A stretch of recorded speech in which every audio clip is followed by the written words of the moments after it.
Estás escuchando On The Rocks, nueva temporada, inspirada en la vida y obra de Federico Clem. 3 cosas me parecen siempre muy hermosas.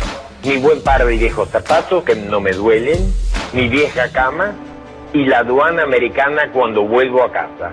Gracias por tanto, maestro, y perdón por tan poco.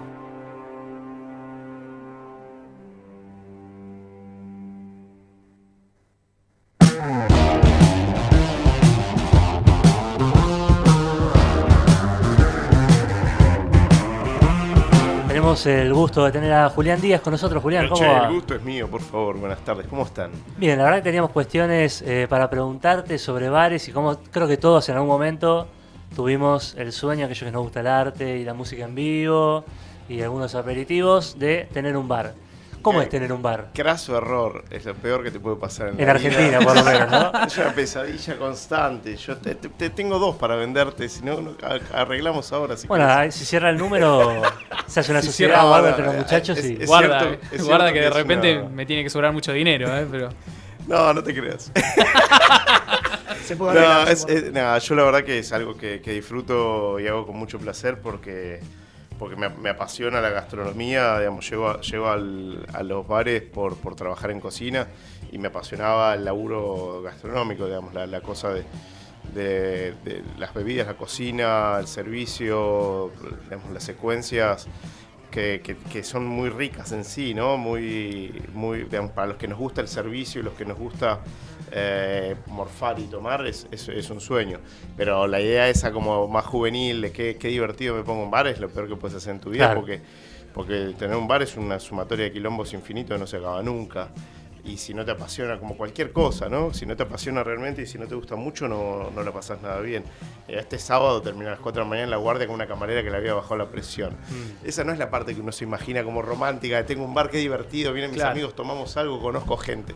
No, estás a las 4 de la mañana en el Güemes, esperando que le den turno, viendo gente ¿Salió bien pasar. igual la situación, Sí, o? una pelotudez, pero nada, serio, Hay por que eso lo estar. cuento.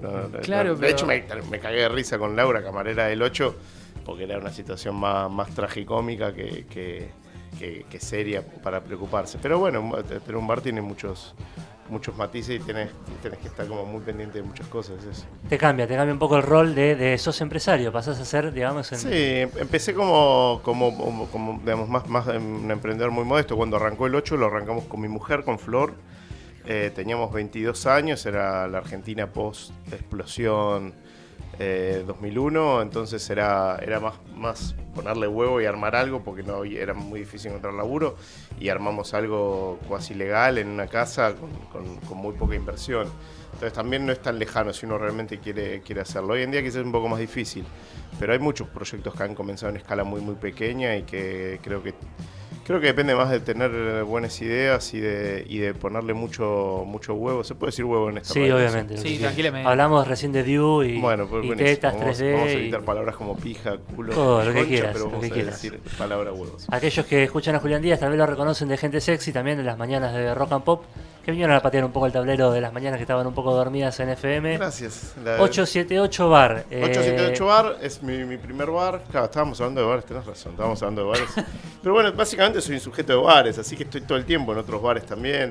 Tenemos muchos amigos, es una comunidad muy linda la de los bares en este momento en Buenos Aires, ¿no? Hay cierta cofradía entre bartenders, dueños, y eso se disfruta y creo que nos hace bien a todos, ¿no? Pero- Se lleva un poco para el lado del arte de buen vivir, ¿viste? Y comer bien, tomar bien, disfrutar un poco la vida con amigos, y el arte, ¿no? Es un poco de arte esto de mezclar qué comer, con qué tomar y qué ofrecer. Imagino que hay todo un trabajo de estética y de propuesta para ser original también, ¿no? Porque Sí. lo original siempre garpa más para ofrecer. Creo que lo más importante del cambio de los últimos años tiene que ver con un vuelco hacia la calidad. Como que en los bares hasta hace unos años estabas acostumbrado que era papa frita de bolsa precongelada, prepizza y fernet de dudosa marca con una coca abierta hace largo tiempo, caliente, y un hielo que te miraba flotando desde arriba como diciendo, por favor, salvame. Eso dio un giro en los últimos años y hay un montón de bares con muy buenas propuestas enfocadas en la calidad, en la innovación, y como decís, también contemplando la estética, pero creo que más que nada está en la calidad del producto y del servicio.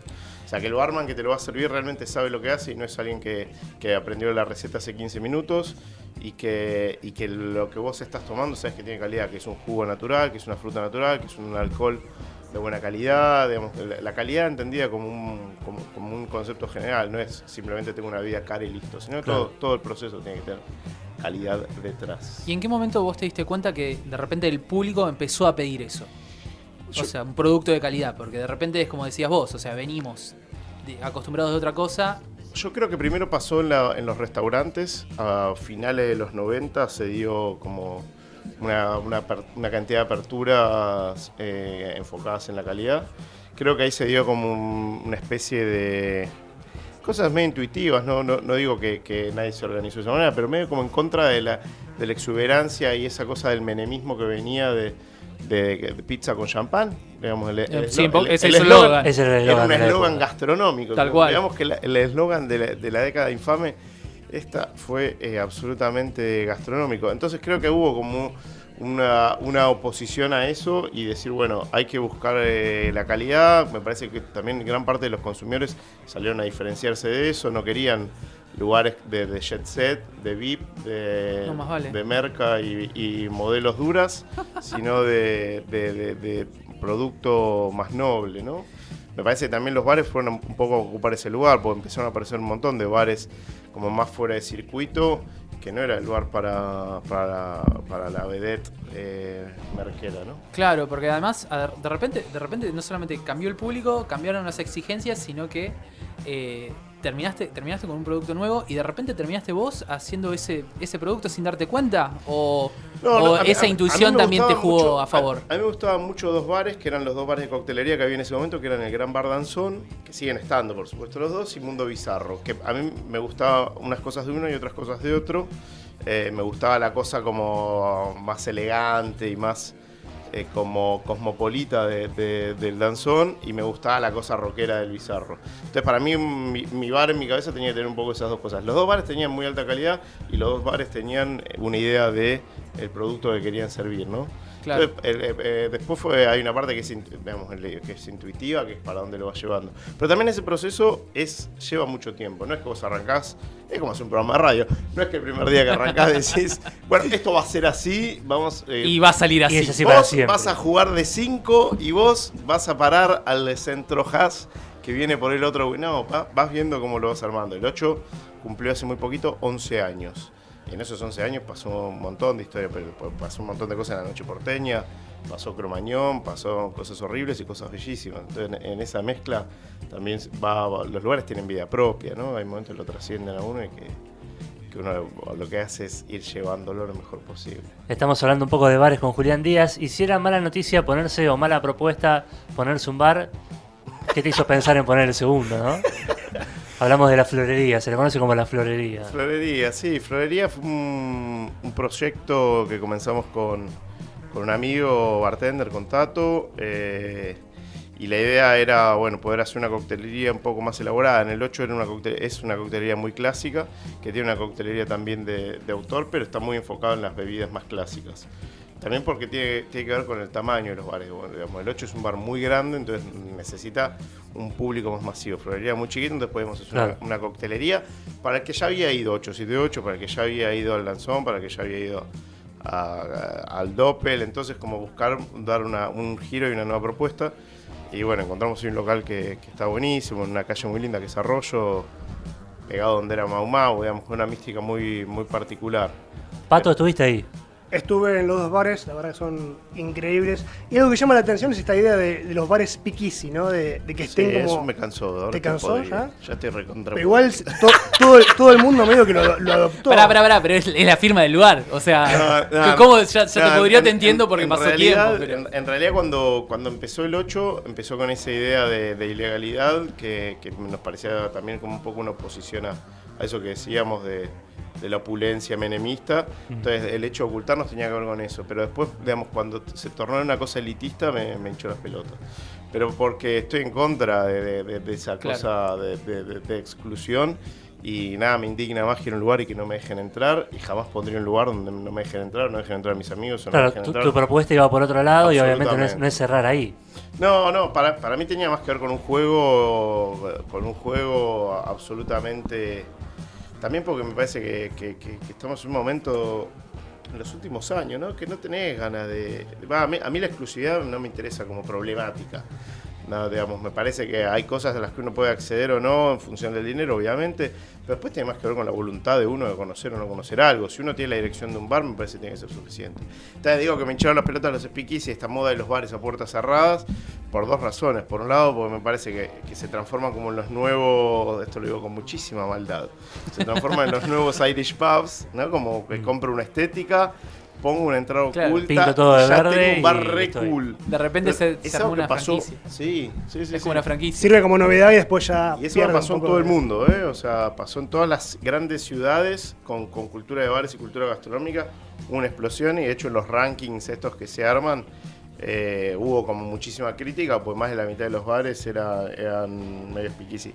También me parece que hay una cosa pedorra que es como apelar a una cosa que no pertenece a nuestra historia, que lo puedes hacer una vez como juego.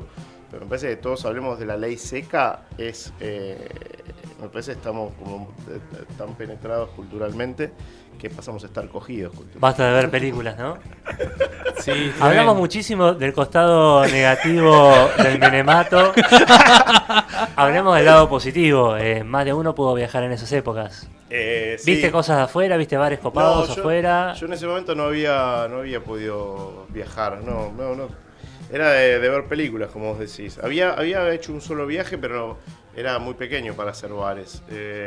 No, me parece que si algo también hay interesante en esta etapa en la gastronomía, no solo en los bares en Buenos Aires y en la Argentina en general, es que hay una identidad muy fuerte, ¿no? Creo que hemos aprendido mucho de lo que pasó en Perú con su búsqueda de identidad y entender que la gastronomía es una parte clave de la cultura. Y eso me parece que también en los últimos años se dio en Buenos Aires, donde ya no necesitamos copiar lo que ocurre en Estados Unidos, en Europa, sino que decimos, pucha, che, acá se hacía coctelería hace 90 años, había libros y había bibliografía, se fabricaban herramientas, había una mutual de bartenders, la primera mutual de bartenders de América Latina es en Argentina, los primeros libros que se editan son en Argentina. Una industria, es una industria. No, digamos, lo que pasa en la Argentina, esto está bueno decirlo porque parece una pelotudez, pero no lo es. Es la capital de la coctelería de América Latina, sin ningún lugar a dudas, por la cantidad de propuestas que hay, la originalidad, y después lo puedes medir con rankings y esas boludeces que tanto no nos interesan. Pero sí, es cierto que se da ese fenómeno.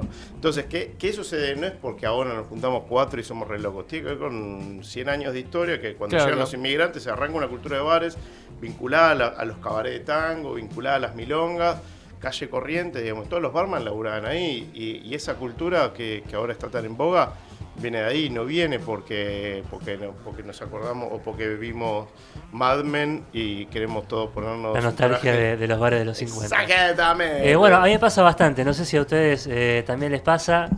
Voy a San Telmo, voy al centro, no puedo creer que haya tantos bares. Es una ciudad Está maravillosa. lleno. Vos decís, ¿cómo puede ser? Si no es muy buena idea ponerse un bar, ¿cómo No, puede es haber buena 200 en 5 cuadras? Buenos Sí, Aires pero tiene depende de la zona también, ¿no? Tipo, Creo- eso te ayuda también bastante. Digo, no sé, poner a mí me pasa San Telmo, es como tenés uno por cuadra o dos Sí. por cuadra, mínimo. Sí, son Pero- los benditos polos gastronómicos, que yo les temo un poco, pero es cierto que son lugares donde se concentra el consumo y donde existe cierta afinidad o cierta lógica dentro de la zona que hace que el consumidor se mueva con más seguridad y con más soltura. Buenos Aires me parece que tiene una historia ligada, digamos, Buenos Aires no sería Buenos Aires sin sus bares, sin sus cafés, sin sus cervecerías, digamos, no solo los bares nocturnos juveniles. Los cafés notables también, Los que es cafés otra notables. movida. Me parece que hay un montón de cosas que hacen que Buenos Aires esté tan ligada a sus bares como otras grandes ciudades del mundo, como París, como Madrid, como qué sé yo. Y cosas que no pasa en Lima, por ejemplo. Lima es la capital gastronómica de América Latina sin ninguna duda. Digamos, es la vanguardia en este momento en América Latina, está en Lima, todos los cocineros del mundo van a Lima, lo premian restaurantes de Lima en todo el mundo, está todo buenísimo. Vas y no tienen bares. Claro, te querés Digamos, matar. acá tenemos la cultura que viene de los españoles, de los tanos, que viene de esa inmigración que ha hecho que la gastronomía en general sea parte de nuestro acervo. Que tiene que ver con la industria del vino, tiene que ver con un montón de cosas. A mí también son algo- valiosas y hay que mantenerla, hay que ser consciente de esto, nada más. Algo que me llamaba mucho la atención que decías, que me parece que es como la clave de esta época, Sí, es que sí. todos están laburando sobre la localía, o sea, todos laburan con el producto local, todos hacen y dejan, o sea, es como que promocionan lo que es de acá, lo que es de Buenos Aires. Pero me llamó la atención lo que vos decías antes también, lo del tema de la mutual de bartenders. ¿Cuál es el cóctel más argentino entonces? Mira, el cóctel más representativo de esta era, sin ningún lugar a dudas, que es el Chinar Julep.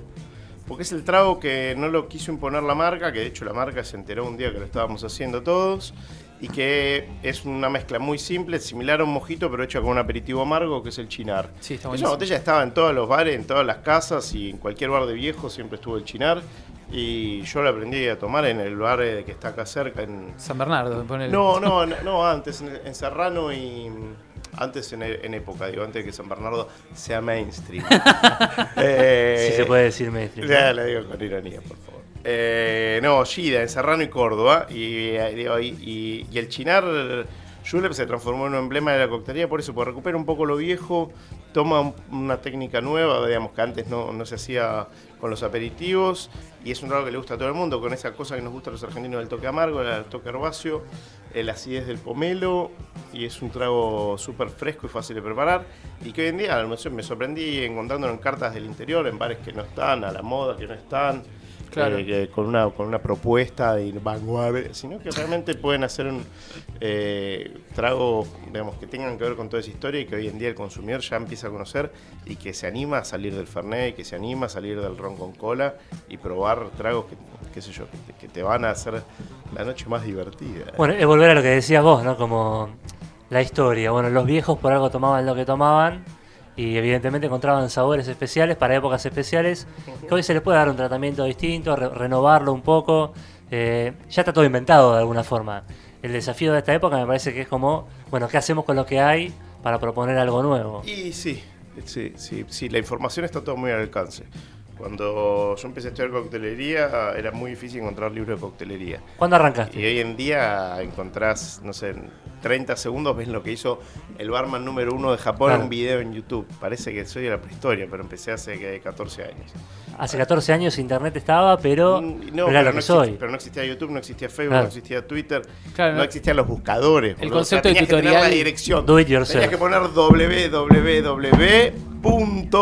HTTP, todo Perdón, me junto. golpeé la mesa, No perdón. pasa nada. Sí, bueno, iba por otro lado la búsqueda, era, más era mucho pulmón. más difícil.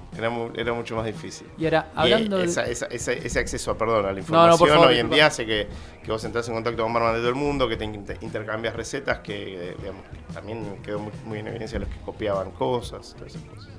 Adelante. Muchísimas gracias por el pie. aplaudimos un tipo que ya es de radio, ¿no? Así que... Es Julián Díaz, parte de Gente Sexy, algunos conocen por ahí, otros por el 878 Bar, y como nos comentaba Pato, también de la florería, que es, Pato, ir literalmente a una florería y encontrarse algo más atrás, ¿no? Vos vas a la puerta y hay una florería, efectivamente. Preguntás, acá hay un bar, y te dicen, sí, esa puerta. Vas a la puerta, bajás una escalera y está este bar maravilloso. ¿Cómo Una surgió barra- eso, una esa barra- idea? Una barra muy larga. Yo creo que los locales tienen muchísimo que ver, ¿no? Es muy difícil armar un bar con magia en un local que no tenga magia. Y ese local es parte de un edificio emblemático que es patrimonio de la ciudad, que es el edificio Bensich, de la calle Arroyo, entre Esmeralda y Suipacha, que tiene como particularidad que es un edificio curvo, porque la cuadra es curva. Entonces el subsuelo de ese edificio, que antiguamente eran las Bauleras, un edificio creo es del 27, un edificio muy lindo de los hermanos Bensich. En ese sótano, digamos, encontramos una particularidad muy difícil de encontrar en un local en Buenos Aires, donde no hay casi sótanos, y nos gustaba un poco esa mística que tenía esa zona. Y la idea de la florería surgió porque el local, en realidad es parte del local, o sea, no se podría haber hecho una florería en otro local. ¿Por qué? Porque la planta baja es muy chiquita, no daba para hacer otra parte de bar, no queríamos tenerla cerrada durante el día, y también esa cuadra es una cuadra con una historia muy sufrida, es la cuadra donde estaba la Embajada de Israel, entonces también sentíamos que había que darle algo bello al barrio. Porque un bar es parte de la comunidad y es un lugar común lo que estoy diciendo, pero realmente uno no puede pensar que un bar agreda como cualquier negocio, sino que tenía que entregarle algo lindo. Es una cuadra que es donde hay gran parte de las galerías más prestigiosas de arte de Buenos Aires. Bueno, había como un montón de cosas que cuando nos pusimos a pensar vimos que había que innovar y que contar alguna otra cosa y que durante el día no sea una cortina cerrada, sino que durante el día dé algo al barrio. Está la historia todo el tiempo dando vuelta, ¿no? Como que vas a proponer algo nuevo, Siempre. pero te acordás que la calle tiene tal historia. Sí, y sí, a mí me interesa esa gastronomía, pero porque no me interesa la gastronomía que yo no voy a comprar una franquicia. Me interesa Claro. pensar una historia y que me parece que después el que va se tiene que de algún modo vincular con eso. No digo que sepas toda la historia del edificio que estoy contando, pero sí que cuando entras te sorprenda en algo por su innovación, por su calidez, por su, qué sé yo, por cierta simpatía, que nos pasa a todos, ¿no? Cuando entras a un restaurante y tiene algo o no tiene nada. Cuando entras a una franquicia desalmada o cuando entras, qué sé yo, a tu carnicería amiga y el carnicero de siempre te saluda y te dice, ¿te gustó el asado que te llevaste ayer? Sí. Todos buscamos un poco eso. Es un poco la propuesta de Julián Díaz con 878 Bar, ya más conocido, y la Florida también. Hecha las invitaciones, le agradecemos nuevamente por venir. Gracias a ustedes, un placer. On the Rocks. ¿Quién iba a pensar que íbamos a estar hablando de tragos, no? Un poco obvio. Ay, pero el hombre no nos obliga, tendremos que estar tomando whisky. Deberíamos. Bueno, lo que pasa en el corte queda en el corte y lo que pasa en On the Rocks queda solamente en On the Rocks. Gracias por venir nuevamente. Muchas gracias a ustedes. Hechas las invitaciones, las recomendaciones y los lugares los pueden buscar en Facebook. Tenemos todo Facebook, ¿no? Sí, tenemos Facebook. 878 Menos Bar. yo no tengo, pero los locales sí. Rebelde pero original en su propuesta. Gracias, Julián. Gracias a ustedes.